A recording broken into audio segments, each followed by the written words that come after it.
ibu yang dimuliakan Allah Subhanahu wa taala. Bedah buku 35 kisah saat maut menjemput. Bukunya mana Pak Ustadz? Ada bukunya. Tulis saja di www.google.com. Buku 35 saat maut menjemput Abdul Somad. Buku ini saya tulis ketika saya sedang dikejar-kejar kematian. Gak bisa ceramah, gak bisa tausiah, duduk di rumah. Disitulah saya menulis bagaimana Nabi meninggal, Abu Bakar, Umar, Utsman, Ali radhiyallahu anhum ajmain, asyaduna meninggal.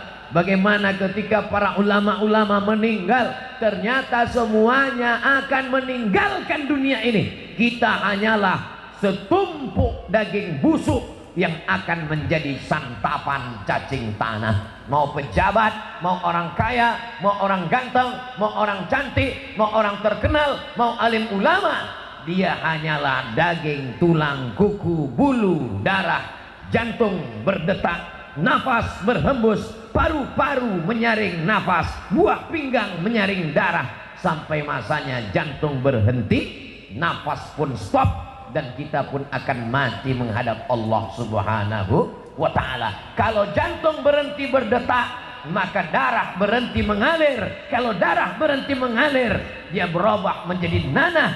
Nanah makanan cacing tanah orang yang meninggal dalam kuburan. Mulai 24 jam menggelembung kulit-kulitnya, usus perut membesar, 5-7 hari pecah.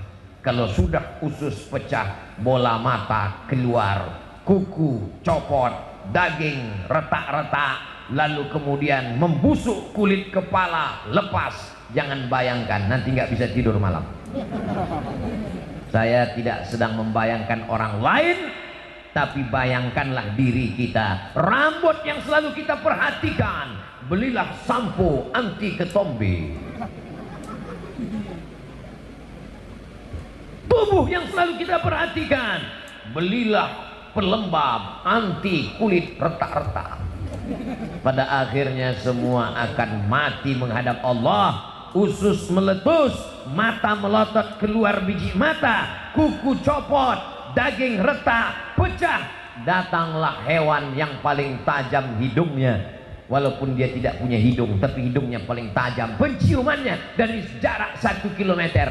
Kalau kita dikubur di sini, digali liang lahat di sini, 1 kilometer ke sana, 1 kilometer ke kanan, 1 kilometer ke depan, mereka akan datang mencium bau yang luar biasa. Makhluk itu bernama cacing.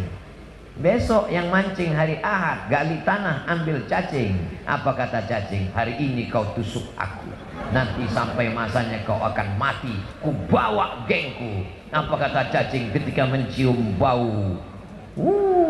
Serbu, kata cacing. Kita semua akan menjadi santapan cacing tanah. Tapi Ustaz Abdul Somad tidak bersedih. Kenapa? 5 orang geng anak soleh akan memimpin pembacaan Al-Fatihah dari Bekasi untuk almarhum Abdul Somad. Al-Fatihah, kata mereka. Jangan baca sekarang, nanti. Baca sekarang pun gak apa-apa. Bacakan Al-Fatihah untuk orang yang hidup boleh. Kenapa? Bertawassul kepada Allah bi barakati suratil Fatihah. Ibu, anaknya sekolah keluar kota, jauh, nggak bisa pulang, atau ada saudara yang sakit, bacakan untuk kesembuhan saudaraku, mudah-mudahan sakit. Al-Fatihah dibacakan. Selesai baca Fatihah, langsung masuk telepon. Alhamdulillah Bu, gimana kabarnya? Udah meninggal. Kalau dia sakit berat, menderita, lebih baik hidup atau mati? Enak aja. Kita bilang enak lebih baik mati kan karena bukan keluarga kita. Coba kalau keluarga kita, Bapak Ibu, mari kita bacakan Al-Fatihah supaya cepat mati ya. Oh, ngamuk kita. Maka selalu kita katakan, kita bacakan Al-Fatihah untuk kesembuhannya. Bertawassul kepada Allah bisirril Fatihah. Mudah-mudahan anak kita soleh solehah, dijauhkan dari malapetaka, bencana narkoba, sabu-sabu, mati sakau, geng motor, LGBT, seks bebas, virus HIV AIDS. Bisirril Fatihah. A'udzubillahi minasyaitonirrajim. Bismillahirrahmanirrahim. Alhamdulillahi rabbil alamin. Arrahmanirrahim. Maliki yaumiddin. Iyyaka na'budu wa iyyaka nasta'in. Ihdinas siratal mustaqim. Siratal ladzina an'amta 'alaihim ghairil maghdubi 'alaihim waladdallin. Amin. Gitu. Nanti kalau ada kiai, ulama ngajak baca Al-Fatihah, betul-betul dibaca. Ini banyak orang sekarang bismillahil Fatihah, Al-Fatihah. Ente nggak baca Al-Fatihah, itu tadi udah. Betul-betul dibaca 7 ayat dari basmalah sampai waladdallin. Amin. Ketika kita baca amin, malaikat-malaikat ikut mengucapkannya amin. Artinya kabulkanlah ya Allah. Ini banyak orang sekarang ketika kiai membaca, marilah kita mohon kepada Allah bismillahil Fatihah. Apa yang kau baca tadi? Entah. Baca Fatihah dengan makharijul huruf, dengan bacaan yang tepat. Paling bagus kalau satu nafas satu ayat. Bismillahirrahmanirrahim. Alhamdulillahirabbil alamin. Ar-Rahmanir-Rahim. Tapi kalau qori kita nafasnya panjang, Bismillahirrahmanirrahim. Alhamdulillahirabbil alamin. Ar-Rahmanir-Rahim. Maliki yaumiddin. Iyyaka na'budu wa iyyaka nasta'in. Ihdinas siratal mustaqim. Siratal ladzina an'amta 'alaihim ghairil maghdubi 'alaihim waladdallin. Amin. Tapi kalau enggak panjang jangan coba, takutnya putus enggak nyambung lagi. Bapak Ibu yang dimuliakan Allah, apa pelajaran yang dapat diambil dari tablik akbar di Bekasi malam ini?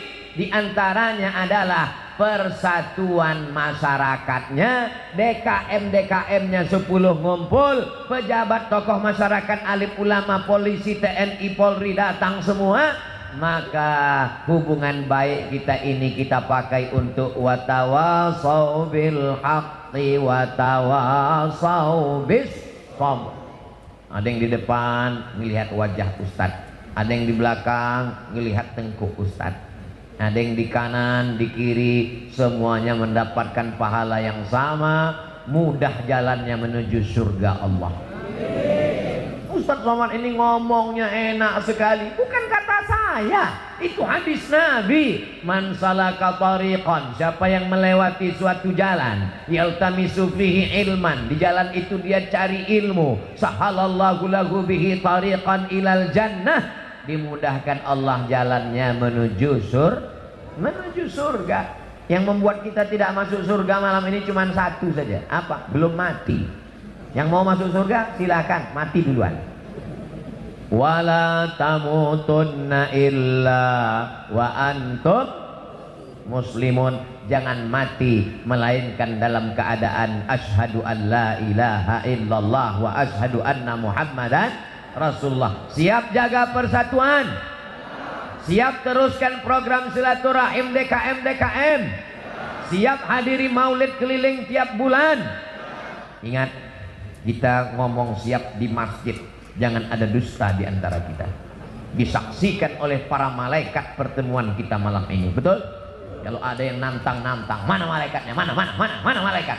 Jangan marah, diam aja, senyum aja, diamin aja. Kalau dia tetap nantang, mana malaikatnya? Tenang, malaikat maut sudah di jalan, bro. Nanti sampai akhirnya kau juga akan mati. Gagah, perkasa, berkuasa, punya uang, terkenal, populer, kaya raya, sampai masanya tua, sampai masanya sakit, sampai masanya mati. Dulu pakai proses begitu, muda, kaya, tua, sakit, mati. Sekarang enggak panjang-panjang, masuk rumah sakit, mati. Bahkan ada yang enggak perlu sampai masuk rumah sakit, sedang minum kopi, mati, sedang ceramah, mati, sedang tegas, mati. Mati tidak perlu dicari, karena dia insya Allah akan datang sendiri. Betul apa betul? Aina ma takunu, dimanapun kamu berada, yudrikumul maut, kematian akan mendatangi kamu. Walau kuntum fi burujim musayyadah, walaupun kalian berada di dalam kotak yang dipaku. Begitulah perbuatan orang musyrik jahiliyah dulu. Dia buat kotak, kemudian dia paku, dia masuk ke dalam. Ditanya sama temannya, kenapa kau bersembunyi dalam kotak yang dipaku? Mudah-mudahan aja malaikat maut nggak bisa masuk. Siapapun akan mati menghadap Allah. Michael Jackson masuk ke dalam kotak hampa udara berharap tidak mati, mati juga. Semuanya akan menghadap Allah. Tinggal lagi apa yang akan kita bawa menghadap Allah. Ini pelajaran yang kedua dari buku belah buku kisah saat maut akan menjemput. Bacaan-bacaan maulid tadi yang diulang-ulang oleh para habaib dan kiai alim ulama didengar oleh telinga, maka itu akan terngiang-ngiang waktu kita nanti mau sakaratul maut. Jadi kalau ditanya orang, ngapain maulid lagi, maulid lagi, maulid lagi? Ini kan bukan Rabiul Awal lagi. Ini sudah Jumadil Akhir, Rajab, Sya'ban. Kenapa kalau pertemuan ada baca maulid? Berharap syafaat Rasulullah sallallahu alaihi wasallam. Mudah-mudahan saat mau sakratul maut itu orang yang suka bersolawat dibantu waktu sakratul maut ringan. Allahumma hawwin alaina fi sakaratil. Ketika ruhnya keluar, lalu kemudian pertanyaan mungkar nakirnya dapat solawat dimudahkan. Marabbuka, man nabiyuka, ma imamuka, ma qiblatuka, man ikhwanuka. Kemudian nanti ketika dibangkitkan di padang mahsyar, idza sama'um fatarat wa idzal kawakibun tasarat wa idzal bi'aru fujirat wa idzal quburu bu'sirat. Ketika dibangkitkan di kubur dimudahkan. Ketika ditimbang amalnya, fa amma man saqulat mawazinuh, siapa yang berat timbangannya, fa huwa fi 'ishatir radiyah, maka dialah hidupnya diridhoi Allah. Tapi jangan gara-gara ayat ini ibu nggak diet lagi. Kenapa? Kan yang berat timbangannya hidupnya diridhoi Allah Pak Ustaz. Timbangan amal maksudnya, bukan timbangan badan. Orang yang bersolawat maka dimudahkan nanti ketika hisab. Wal afwa indal hisab. Orang yang banyak bersolawat dimudahkan ketika meniti titian ihdinas siratal mustaqim. Orang yang banyak bersolawat maka dia paling dekat nanti di surga Jannatul Firdaus. Aqrabu majlisan, dekat majlisnya. Jadi kalau ditanya, kenapa maulid, maulid, maulid? Majelis maulid itu sesungguhnya adalah majelis sodakoh. Mentang-mentang tadi keluar uang masuk kotak, betul sodakoh. Tapi utamanya adalah majelis solawat. Salatullah, salamullah ala taha rasulillah. Salatullah, salamullah ala yasin habibillah. Tawassalna bismillah wa bil hadi rasulillah wa kulli mujahidin lillah bi ahlil badri ya Allah. Diiringi oleh anak-anak muda hadrah. Apa nama hadrahnya Ustaz? Akhlakul Mustafa, akhlaknya Rasulullah. Sudah acara maulid keliling, ngajinya dengan habaib dan ulama, tapi acara nikahnya masih pakai keyboard tunggal, artisnya pakai rok pendek. Pulangnya tak perlu lagi diceritakan, sakit hati ibu nanti. Maka undanglah saat walimah anak nikah pakai hadrah, saat akikah pakai hadrah, saat sunatan pakai hadrah. Setuju? Saya berapa kali nggak datang acara walimah. Ustadz Somad ini katanya kalau diundang wajib datang. Seringkali dia ceramah, idza da'aka fa'ajibhu, kalau diundang datang. Ustadz sudah kami undang, undangannya diantar ke rumah, yang lain pakai WA. Ustadz dikirim undangannya langsung datang ke rumah. Kenapa Ustadz nggak datang? Aku datang. Kok nggak ketemu kemarin? Aku nggak masuk ke dalam. Kenapa nggak masuk? Waktu aku mau masuk kalian sambut dengan lagu jatuh bangun aku mengejarmu. Ngapain saya masuk? Daripada jatuh bangun mendingan pulang. Kita mau masuk, dia sambut dengan lagu cinta satu malam. Itu kan kumpul kebo. Mohon maaf, ada anak-anak. Dia sambut dengan lagu Selimut Tetangga. Ngapain dibahas? Ini perbuatan maksiat. Selingkuh itu indah. Nauzubillah. Lagu-lagu itu menginspirasi, mengajak orang berselawat kepada Nabi. Iramanya indah-indah, dilakukan oleh anak muda. Saya senang sekali malam ini yang menyanyikan Hadroh itu anak-anak muda, laki-laki. Laki-laki semua tadi kan? Kadang ini ada maulid Nabi yang nyanyi perempuan. Lagunya biasa aja, lipstiknya 2 inci. Perempuan itu suaranya bagus baca Quran, suaranya bagus sholawatan. Tapi kalau dilihat laki-laki yang tidak mahram, suami orang melihat istri orang. Banyak perempuan pakai jilbab bagus, pakai baju bagus, wajahnya glowing di depan suami orang, di depan istrinya sendiri seperti mak lampir nyiblorong sundel bolong, suster ngesot. Loh, hafal semua nih Pak Ustaz. Jamaah yang dimuliakan Allah. Tapi malam ini Masya Allah tabarakallah, majelis salawat kita insya Allah diridhai Allah, disenangi Rasulullah. Kenapa? Karena tidak campur antara laki-laki dan perempuan. Tuh kok ada perempuan, mereka terjebak di tengah laki-laki. Masya Allah tabarakallah. Ini yang baik-baik ini kita bawa insya Allah. Apa pelajaran dari Bekasi? Silaturahimnya terjaga. Apa pelajaran dari Bekasi? Cerita judulnya tepat, mengingat mati, supaya masyarakat ini diingatkan pada mati. Wa kafa bil mauti wa'idha. Ada nasihat yang tidak bersuara, ada nasihat yang bukan khutbah, bukan ceramah, bukan tausiah, bukan tazkirah. Dia diam 1000 bahasa. Nasihat itu bernama mati. Siapa yang menasihati Ustaz Abdul Somad? Nggak ada. Nggak ada orang menasihati saya sampai sekarang. Saya datang ke Kiai, Kiai tolong nasihati saya. Saya kalau tausiah, saya cari para alim ulama yang tua-tua, yang sepuh-sepuh, minta nasihat, minta doa. Mereka nggak kasih nasihat.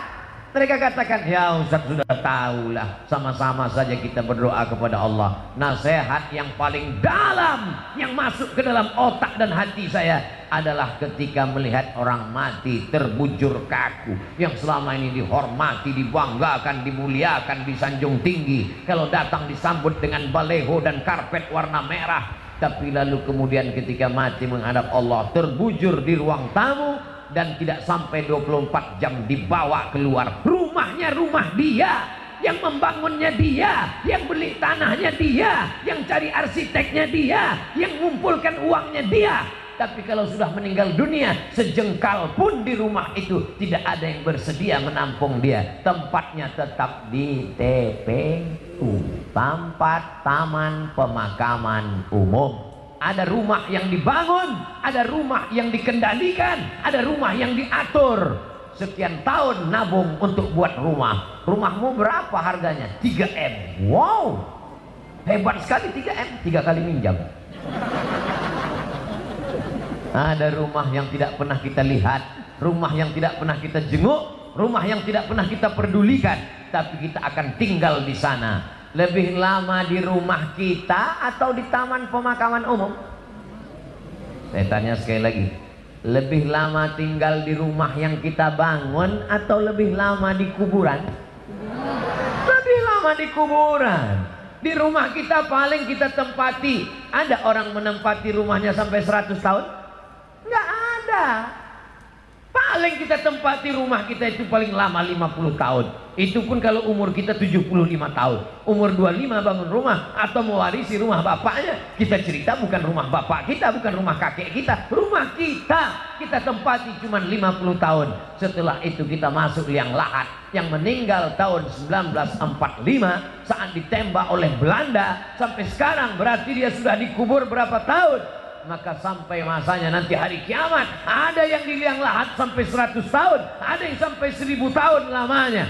Apa yang sudah kau persiapkan? Amal jariah. Yatsba'ul mayyita salatun, yang mengiringi mayat sampai ke liang lahat ada 3. Ahluhu, istrinya ikut mengiring, anaknya datang. jamaah semua datang, tapi cuman sampai ke pintu liang lahat. Setelah itu mereka masukkan ke dalam, setelah itu mereka kemudian naik ke atas, mereka ambil pacul, cangkol dan skop, mereka katakan mari kita timbun, kita injak biar padat. Setelah itu ditancapkan kayu nisan, setelah itu mereka pun berdoa, setelah itu mereka pun pulang ke rumah. Anaknya nangis pada hari yang pertama. Hari kedua dia mulai tersenyum. Kirim rek spasi lucu, kirim ke 9090. Tapi kalau anakmu soleh, dia akan bangun di tengah malam. Rabbi firli wali walidayya warhamhuma kama rabbayani shaghira. Gimana anak ibu? Ingat dengan suami ibu?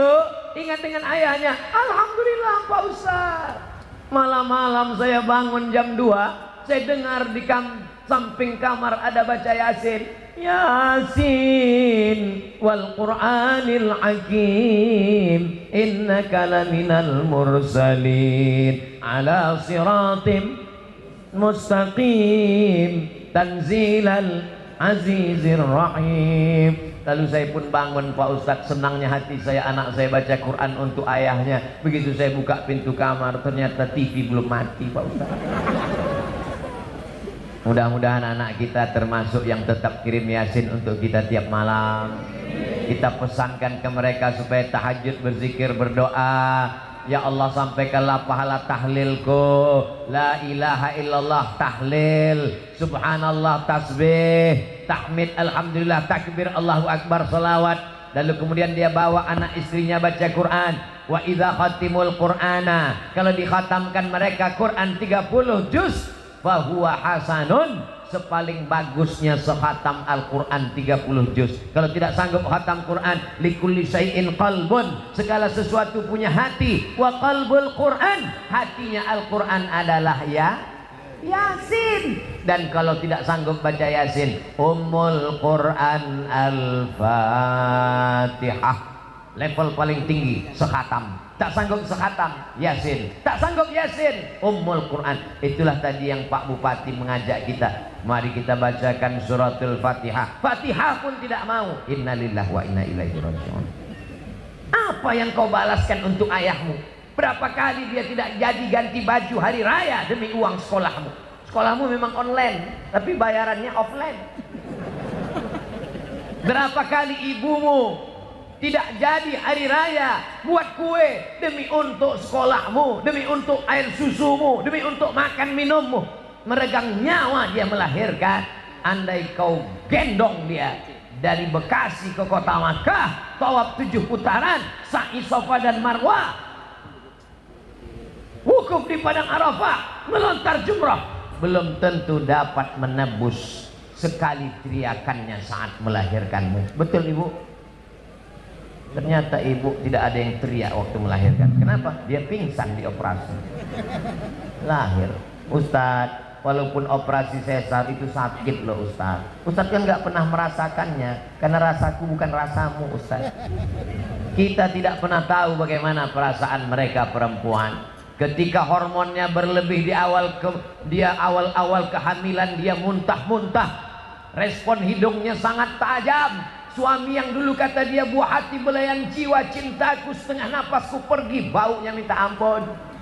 Lalu kemudian yang awalnya rahim itu kecil, lalu mulai membesar, sebulan, 2 bulan, 3 bulan, akhirnya ususnya menjadi kecil, makannya susah, napasnya terhalang, lalu kemudian tulang belakangnya mulai melengkung. Lalu ketika melahirkan anak seperti patah-patah tulang rusuknya. Itulah ayat yang disebut dalam Al-Quran, wahnan ala wahnin, lemah di atas lemah. Tak ada yang bisa membalas kelemahan-kelemahan itu, dan tidak ada yang sanggup membahasnya. Kalau saya bahas bagaimana lemahnya perempuan saat mengandung, perempuan itu mengandung lemah di atas lemah. Kata ibu-ibu, alah Ustadz kayak pernah aja. Maka kita balaskan. Yang ibunya masih hidup, mudah-mudahan masih sempat berbakti kepada orang tua. Yang ibu bapaknya sudah meninggal dunia, nasihat kematian, ziarah. Jangan nunggu mau Ramadan, jangan nunggu mau Idul Fitri. Besok hari libur bawa anaknya ziarah. Ini sekarang banyak orang ziarah, bapaknya baju hitam, istrinya baju hitam, anaknya baju hitam, hitam-hitam semua. Sampai di tempat pemakaman langsung foto. Habis itu update status Man in Black. Apa ini? Ini bukan ajaran Islam. Ajaran Islam adalah saat di tempat pemakaman baca doa, Assalamualaikum ya alad diyar minal mu'minin wa inna insyaallahu bikum lahiqun yarhamullahul mustaqdimina wal mustakhirin nas'alullaha lana wa lakumul afiyah. Oh, bacaannya panjang Pak Ustaz. Ya, tapi kami bacaannya pendek. Apa bacaannya? Assalamualaikum ya ahlal kubur. Itu namanya doa minimalis. Apalah salahnya cetakkan doa ziarah kubur? Tanya nanti panitia berapa ongkosnya buat baliho besar seperti ini, buat doa ziarah kubur, tempel besar-besar di dekat pemakaman TPU. Assalamualaikum ya ala diyar minal mu'minin wa inna insyaallah bikum lahiqun yarhamullahul mustaqdimin wal mustakhirin nas'alullaha lana wa lakumul afiyah. Coblos nomor daripada baliho yang gak jelas ujung arahnya, nyangkut ke pokok kayu, diambil Satpol PP dibakar. Mendingan di samping kuburan, mengingatkan orang. Andai pun dia tidak lapuk, maka mengalir sampai hari kiamat. Inilah dia amal-amal kita. Apa saja amal kita yang akan mengalir? Waladun salihun, anak yang soleh, shadaqatun jariyah. Itulah uang yang masuk ke dalam kotak-kotak tadi. Beli semen, batu bata, kerikil, atap, tenda, lampu, AC, mihrab, mimbar, kipas angin. Itu semua akan mengalir. Siapa yang mewakafkan tanah masjid ini dulu? Siapa yang membangunnya? Siapa yang ngasih semen? Siapa yang ngasih kosen? Siapa yang ngasih kaca? Kita tidak tahu, tapi pahalanya dari mulai tadi petang sampai malam, sampai sholat subuh besok, zuhur, asar, maghrib, isya, subuh, zuhur, asar, maghrib, isya, Ramadan, tarawih, witir, Idul Fitri, Idul Adha, hari raya kurban, sampai hari kiamat, mengalir pahalanya ke liang lahat. Mudah-mudahan sebelum mati kita sempat bangun masjid. Masjid apa namanya? Masjid Al-Mustaqim. Siapa yang buat? Pak Kapolsek. Masjid apa namanya? Masjid As-Somad. Siapa yang buat? Ustaz Somad. Sudah ada? Belum lagi. Tapi insya Allah kalau kita berniat sebelum mati mesti ada. Saya diundang ke Jambi, diajak untuk meresmikan masjid. Jalannya jauh, naik mobil. Dalam hati saya, mau dibawa kemana lagi? Begitu sampai, musola kecil. Ya Allah, apa kelebihan musola ini? Apa kelebihannya? Berikut ini mari kita dengarkan kata sambutan dari Bapak Kapolsek. Saya sebagai Kapolsek, kumisnya melintang. Saya sebagai Kapolsek di tempat ini, Pak Ustadz risau karena tidak ada tempat sholat. Orang sholat di kamar. Maka saya kumpulkan di antara anak-anak buah saya. Kita beli semen, batu bata, akhirnya jadilah musola ini. Dan saya bertekad kalau siap, yang meresmikannya adalah Ustadz Somad. Oh, begitu kronologisnya. Dan orang tidak berani nolak. Kasih semen, siap. Jadilah musola. Jabatanmu tak lama, tapi yang kekal abadi adalah masjid. Presiden kita, proklamator kita, Insinyur Soekarno cerdas. Di saat Indonesia tidak semakmur sekarang, uangnya tidak banyak, baru saja diserang oleh Belanda dan Jepang, dia sempat berpikir untuk membangun masjid terbesar di Asia Tenggara. Itulah dia Masjid Istiqlal. Sampai Presiden Amerika pun masuk ke dalam. Semua orang-orang yang masuk ke dalam Masjid Istiqlal itu kalau masuk berdecak kagum seperti melihat kucing. Wow, amazing katanya. Apa amazingnya? Tiangnya banyak sekali katanya. Luar biasa. Sampai sekarang mengalir pahalanya sampai hari kiamat. Berganti lagi zaman. Akhirnya setiap kabupaten, setiap kota di Indonesia ada masjid, punya ciri khas, punya ciri khas. Apa dia? Bangunannya tidak pakai kubah, tapi pakai atap seperti masjid kerajaan Islam Demak bangunan Wali Songo, dan itulah dia sampai sekarang disebut dengan Masjid Muslim Pancasila. Sampai hari kiamat akan mengalir pahalanya. Maka kita pun berpikir, jangan mati sebelum bangun masjid. Saya nggak bisa bangun masjid Pak Ustadz, bangun musola nggak apa-apa. Surau Pak Ustadz oke. Langgar Pak Ustadz nggak apa-apa. Orang Jawa dilanggar nggak mati, karena dia berzikir di dalam langgar, dalam surau. Hanya saja surau, langgar dan musola tetap di dalamnya usolli sunatan tahiyatal masjid, karena di sana ada sholat 5 waktu, subuh, zuhur, asar, maghrib, isya. Bedanya cuman nggak ada sholat Jumat. Ini masjid kita ini ada, ini surau apa langgar apa musola? Ini masjid. Dari mana Ustaz tahu masjid? Ada mimbarnya, ada sholat Jumat. Di tempat kami ada mimbar Pak Ustaz, tapi nggak ada sholat Jumatnya. Berarti itu mimbar dangdut. Mimbar tempat khotib naik ke atas menyampaikan khutbah. Usikum wa nafsi bitaqwallah. Aku pesankan kepada kamu, takutlah kepada Allah. Laki-laki yang gagah perkasa, sehat, tidak musafir, tidak sakit, maka dia mesti mendengar wasiat takwa yang disampaikan dari mimbar. Kenapa tabligh akbar kita tidak dibuat di dalam masjid? Barulah sadar, karena kalau dibuat dalam masjid tidak muat. Ini masjid nampaknya kekurangan, bukan kekurangan jamaah. Banyak sekarang masjid kekurangan jamaah, tapi di Bekasi masjid kekurangan tempat. Insya Allah panjang umur sehat badan, masjid ini semakin besar insya Allah, amin. Kalau mau tahu berhasilnya tabligh akbar malam ini, lihat subuh besok. Kalau subuh besok sopnya bertambah, berhasil. Tapi kalau cuman pemain inti yang azan tetap itu, as-salatu khairum minan naum, hancurlah kita. Tapi begitu besok as-salatu khairum minan naumnya luar biasa. As-salatu khairum minan naum. Semangat bang, datang dia ke masjid semua. Alhamdulillah Pak Ustadz, sejak Ustadz Somad tausiah kemarin, anak saya rajin sholat duha Pak Ustadz. Cuman ada yang mengganggu pikiran saya. Kenapa Bu? Doanya pakai kunut. Itu namanya subuh kesiangan Bu. Pas ditanya sama ibunya, kenapa kamu sholat subuhnya jam 8? Masih syukur aku sholat subuh, kawanku gak sholat sama sekali. Ini logika terbalik, otaknya sungsang. Kalau mau lihat dunia boleh lihat ke bawah, tapi kalau untuk akhirat, lihatlah orang yang istiqomah ke masjid subuh, zuhur, asar, maghrib, isya, masjid ke masjid ke masjid. Lihat tuh anak muda ke masjid terus, tertulis di bajunya biker subuhan, zuhur hilang. Sedangkan subuh yang berat lawan ngantuk aja dia datang. Sedangkan subuh yang matanya lelap, tidur pulas, mengigau, tetap dia lawan datang ke masjid. Apalagi zuhur, asar yang melek. Sedangkan zuhur, subuh saja siap dia jadi imam, padahal suaranya jelas. Bismillahirrahmanirrahim, alhamdulillahi rabbil alamin. Apalagi kalau cuman nggak bersuara, Allahu Akbar.